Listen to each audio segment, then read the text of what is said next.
okay ka pero magkukulong ka naman dito. Eh, di sana sinamahan mo na lang ako na kausapin si Joaquin.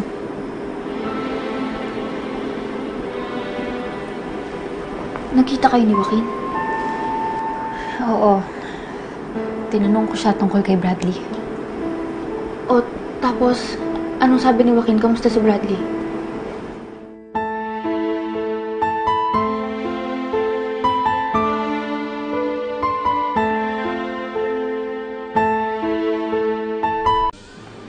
Anong sabi ni Joaquin?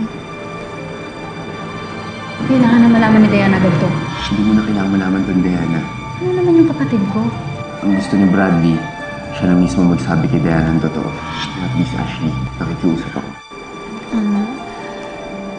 Ang sabi ni Joaquin, talagang matatagalan nang mawawala si Bradley. Magiging busy siya dahil may basketball conference sila.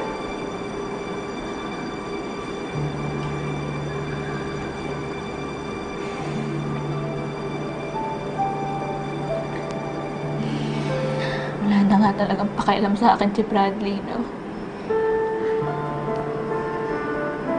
Itawagan ako, hindi na niya magawa eh.